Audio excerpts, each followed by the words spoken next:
Ladies and gentlemen, welcome back to MMA Unhinged. And as you can see, we are joined by Aaron Mcdonald. An absolute pleasure. How are you? I'm good, bro. I'm good, bro. Machiavelli, you missed Machiavelli in there. Nah, I was going to try it, but I'm really bad at pronunciations and I would absolutely butcher it. So we'll stick with Aaron Mack. Yeah, We'll stick. nah. Well, now you know. Now you know it's Machiavelli. So there we go. What's happening? But yeah, an absolute pleasure to be joined by you, mate. Obviously, coming Thank off the you. back of that win, a little bit of momentum going in for it now. But yeah, firstly, mate, an absolute pleasure. Thank you very much for joining me. And let's talk some fights today. Yeah, certainly, man. Let's go. Let's go. Yeah, so we'll talk about the last one. Getting back to winning ways, obviously, after that fight against Hassan Glazy, in Manchester, Oktagon, Manchester. I believe that last one was a big one for you, mentally, getting back Yeah. to winning ways. Is that kind of how it felt? That was the most important thing. Getting your hand raised, whatever means necessary. And the way you did it as well, submission, round two, top tough. Yeah, mate. Everyone after the fight, everyone was saying to me, "Look, there's a lot of pressure on you. You lost your pro fight, your first pro fight." But I'll be honest with you, man, totally honest with you. The headspace that I was in, I didn't really care. I wasn't even thinking about that until someone mentioned it. And I was like, oh, yeah. But it didn't even hit me and affect me like that. I was in such a good place mentally. I was just like, whatever happened in that first fight, I wasn't mentally there. No excuse, the best man won. But I knew what I was capable of. And, obviously going out to Thailand, I got the training in, felt like a proper professional. So mate, like all those things weren't going through my head. The only thing that was going through my head was I'm gonna get the finish because I wanted to put a finish out there, not just a win, not just a unanimous decision win. I wanted to make sure that I went out there and put a statement on. But I wasn't thinking about any of the other stuff. And that's the honest truth. Like, there was pressure on it, but I didn't feel it, mate. I didn't feel it. Talk to me about that. The switch and the mentality. You said the first guy, Hassan Glazy wasn't there, but the Aaron Mack in the second fight, he was there. What was that switch then? Bro, it's just a lot to do with the mentality. And like I'll be honest with you, mate, like, I'll just say it like this. My private life outside of the cage wasn't the best. And, I'm not saying I was, partying or drinking or drugging or something like that. I was just in a few situations that really took it out of me. And when I was even training, I wasn't focused on training. I was focused on other things. And, it really affected me. And for those 6 months, even on the Octagon challenge, all this stuff was going on. It affected me mentally. And I wasn't going in there fighting. I was just fighting. I don't know what I was doing. I was just going in there, and it was basically numb because it had been in that there. But that's that in a way that is excuses. So the better man did win these days. But the switch was that I realized, like, fuck all this shit. I'm a professional fighter, and you got to be selfish and you got to be ruthless. And I've cut out all the bollocks, and I'm just focused on one thing. It's laser like focus. And that's when you see the real Aaron McDonald, you know what I mean? And I believe at the minute, like in terms of PML, there's no lightweight in that PML that's going to do anything. And then I can't wait to get back in the Octagon and show them, the lightweights aren't that good, mate. Because see, when I get my hands on them, it's a different story, mate. I've improved a lot, and people used to call me a striker, but I can mix it up now, as you've seen in my last fight. Yeah, do you feel like you delivered in that last fight? You talked about their Octagon maybe looking at that fight. Do you think if Octagon were watching? Obviously, they probably most likely were. Do you think they were looking? They were thinking, you know what, Aaron Mack, he looks kind of good here. Yeah, well, like, look, I think this fight here between me and Thomas Siganek is like, I'm looking at it like this. It's like, he fought on Octagon against George Staines, and I'm seeing this as like a fight that, whoever wins this might get their opportunity in Octagon again. I will always get my opportunity in Octagon again, but I think this is really going to put the statement on it, and Octagon are going to see that. Now, a lot of people that have been talking to, who know the fight that I'm in, were like, oh, George Staines and Gable in Octagon weren't able to finish him. But one thing I took from their fights was that they were shit scared to stand with him. They didn't have the balls to stand with Thomas. You know what I mean? And I'll tell you one thing, mate. I'm going in there to try and take his head off first and foremost. Like, yes, I showed my wrestling, but like, I've seen holes in Thomas's game, and I can I can use all my skills and my arsenal to take him out and make him make those mistakes. And with the George Staines and the Gable, they shitty their knickers. But at the end of the day, I don't give a fuck about them boys. It just shows you they haven't got what I've got in me, and I want to strike. So we'll see what happens. You know what I mean? October the 5th, 3 weeks away, and hopefully Mr. Tomas is up to full scratch, because I am in absolute shape, mate, mentally and physically. Like, I have never been like this. I've never been more professional. So good luck to Signac. Yeah, you brought up George Staines, and that's a perfect segue into sort of the next topic, next question. I was in the arena when he was fighting Signac, and it was a tough fight. It was a really, really tough fight for George Staines. Signac kind of showed what he's about in that fight. Came on strong, hurt George Staines. Talk to me about that. Obviously it's a difficult challenge. He's a hard fight. But what can you take away from, you've definitely watched that fight with George Staines and Signac. So what have you kind of taken away from, potentially, that fight? Well, first of all, George Staines was an absolute shitty bum. He did not want to stand in front of Thomas at all. He wanted to even actually. I thought it was very poor sportsmanship from George at the very start in the first round. They did the hand tap, whatever you call it, and he hit him a right hand straight off the bat.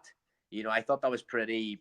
I thought it was pretty scummy, and went in straight for the takedown. So what I took from that was George did not want any of that striking, so he was just trying to bear hug him and lay and pray on him the whole time. From what I took from that in terms of Signac, like, his grappling isn't the best. George is a very good grappler, but George was just, or Thomas was just doing things that, like, that if it was me there, I would straight away go for the submission. So I don't know what George was doing. Maybe he was just shiting himself, but I'm seeing holes in that game as well. But I'm telling you, man, I want to strike, because I know that I can outstrike him, and these other lads don't want to strike with him, and I'm a far better striker than him. So we'll see what happens. But with the George and Thomas fight, I wasn't impressed by both of them. There we have it. And obviously George Staines, he's going off to fight again soon. But talk to me about that. Yeah. Do you think that's the difference between, obviously, you heading into this fight, mentality? Because as you talked about there, you're looking to strike with Thomas, you're going to strike with Thomas, and you feel like you're better there. So do you think that's going to be different there, because you're not afraid to stand with Thomas, whereas maybe the other few people that he had fought might have been afraid of, his kicks, his punches, but you're going to be there, you're going to be standing in front of him and maybe looking to trade and counter? Like, but at the end of the day, right? Have you watched his fights? Yes, so I was in the arena. I was there watching live against the Thomas, obviously George Staines and the Thomas fight, and I was watching him. He's a good kid. He's powerful. Yeah, he is. He's powerful. Well, I don't even know about powerful. I think he is good in the stand up. He's chaotic, and I think that's why people are scared of him, because he is very chaotic. But, like, at the end of the day, there is holes in it. Like, I don't want to say too much right now, but, like, I've already seen things that, if he falls for it, he is going to be lying flat in that mat. So I am going for the kill. I am going for the knockout. So I don't want to say too much, because I've seen stuff, like, but yeah, I'm coming to take his head off, and it is in his hometown, or his hometown gym. You know what I mean? Again, I'm going in as the party pooper. The showstopper. So I love that. You know what I mean? The last one they were booing me, so hopefully they boo me in this one.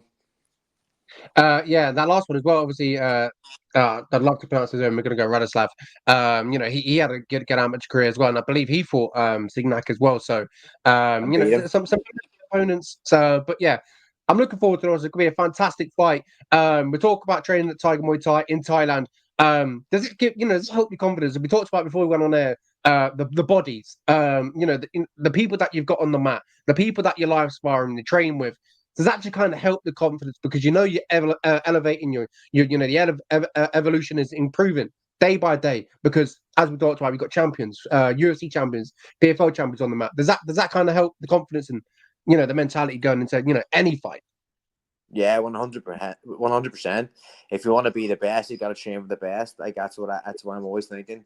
The live rounds are unbelievable. You've got to you're getting the top boys in the world out here training, and you're learning the wee small details of them. And you know what I mean? Like if you're getting cocky and you think you're the next best thing, and you're not taking these wee details and stuff, then you're lacking, and you're gonna slow down your improvement in your game. And I'm out there just taking all the small details, listening like a sponge, and going to live hard rounds with these boys that I would say are definitely better than me in the MMA grappling. But each day, each week, I'm giving it to these boys, and I'm winning rounds now, even in the wrestling. So like at the end of the day, like when it comes to the sparring, they're hard to touch me because my overall MMA game has just went through the roof, mate. So once you see it on October the 5th, it's going to be the full package, mate. You know what I mean? You've seen a wee bit on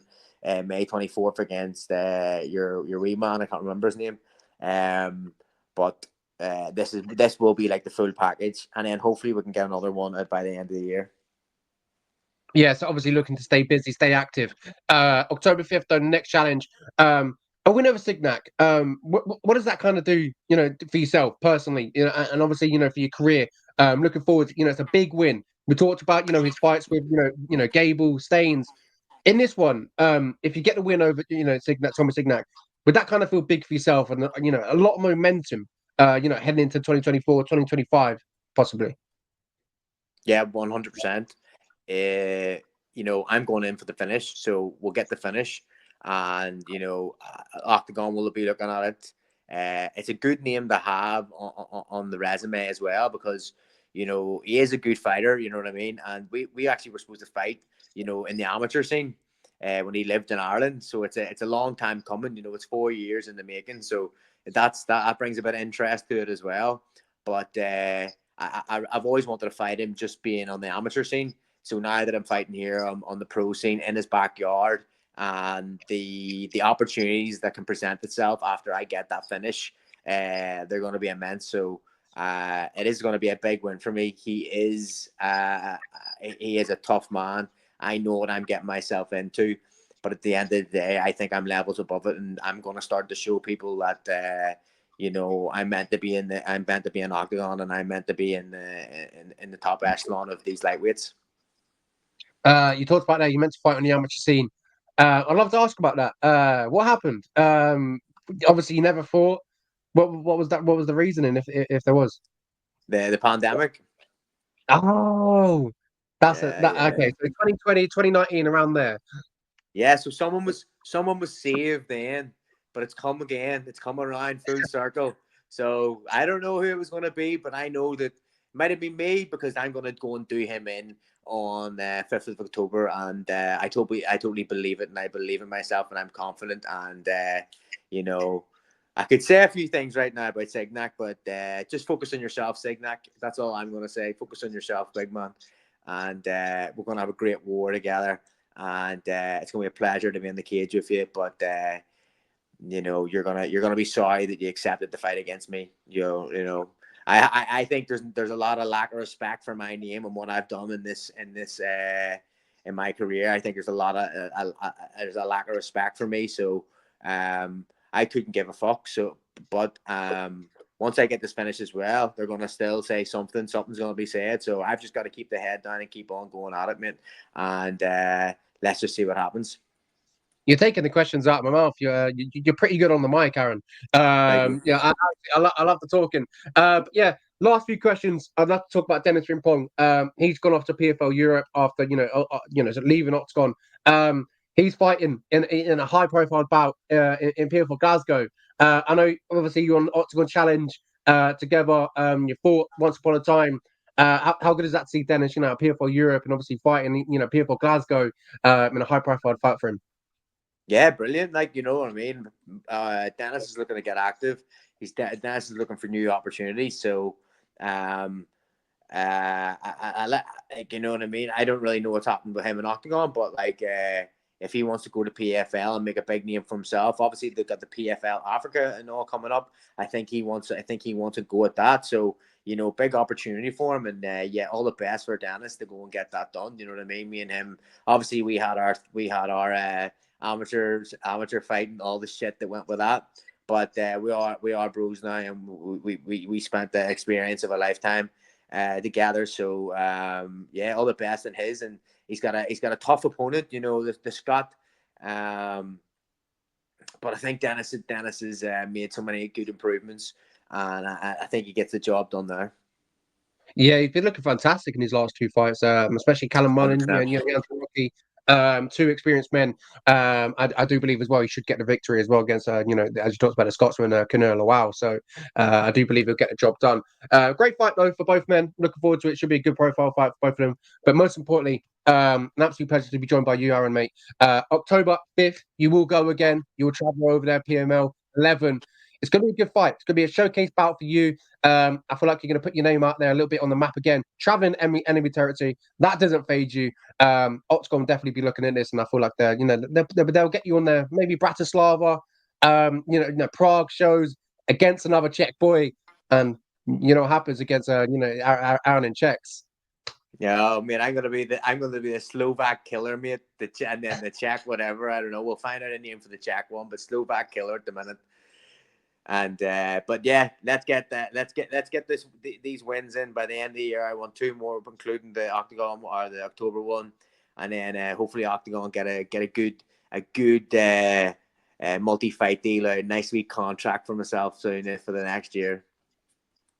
Yeah, an absolute pleasure, mate. Look forward to the fight on October 5th. I'll be watching. Ladies and gentlemen, make sure you stay tuned on Aaron McAvelli on Instagram. Make sure there's going to be a link in the bio. Make sure you follow him and obviously watch the fight. An absolute pleasure, mate. Catch you all soon. Thank you very much. Thank you very much, sir.